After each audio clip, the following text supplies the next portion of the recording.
சட்டமன்றத்தில் வந்து இப்படி இருக்கிறீங்க, சோகமாக இருக்கிற மாதிரி. ஆனால் வெளியில் வந்தால் வீராவேசம் பேசுகிறீங்க. இதே வீராவேசம் எல்லா இடத்துலையும் இல்லையா ஏன்? அப்புறம் உங்களுக்கு வந்து பிரச்சனைகள்லாம் புரிய மாட்டேங்குது. எது மக்கள் பிரச்சனை, எது அரசியல்னு தெரியல.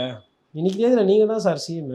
காவல்துறை இல்லை, அதில் புல்லட் இல்லை, அதில் வந்து துப்பாக்கி இல்லை, எல்லாமே வந்து நீங்கள் வந்து பண்ணிட்டு வருவீங்க அப்படின்ற மாதிரி சொன்னார். அதாவது திமுகவும் அதிமுகவும் சேர்ந்து அடிக்க நேரம்.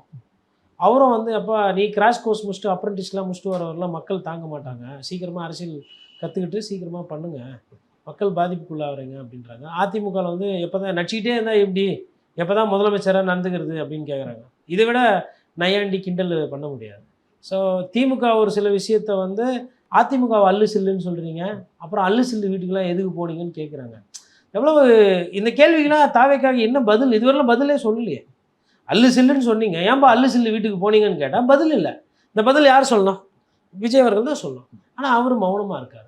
அதேமாதிரி அதிமுகவில் எதனா கருத்து போட்டாங்கன்னா, நீ கேளு சித்தப்பு, நீ நல்லா கேளுன்னு சொல்லிட்டு திமுக ஐடியில் இருக்கிறவங்க வந்து கமெண்ட் போட்டு நீ கேளு, ஒன்றும் தப்பு கிடையாது, இவங்கெல்லாம் பண்ணாத அநியாயம் அராஜகமாக நம்ம பண்ணிட்டோம், நம்ம வந்து பேசிக்கிட்டோன்னு பேசினாங்க. ஆனால் இவங்க வியாபாரம் பண்ணிட்டு இருக்கிறாங்க. இன்றைக்கி குதிரை பேர் அரசியல் நடக்குதுன்னு திமுககாரங்க அதிமுக ஆதரவாக சப்போர்ட் பண்ணுறாங்க.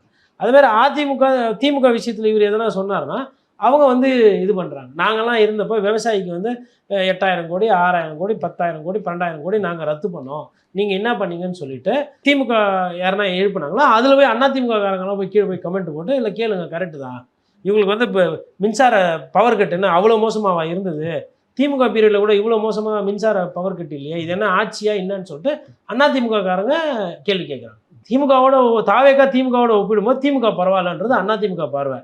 அதிமுக தாவேக்காவோட ஒப்பிடும்போது அதிமுக பரவாயில்லன்றது திமுகவோட பார்வையாக இருக்குது. விஜய் அவர்கள் அவர் தெரியாமலே என்ன பண்ணிட்டார், ஒரு தப்பு பண்ணிட்டார். இந்த 2 தொண்டர்களும் வந்துட்டு சிம்பத்தி பார்க்க ஆரம்பிச்சிட்டார், பாவம் பார்க்க ஆரம்பிச்சிட்டார்.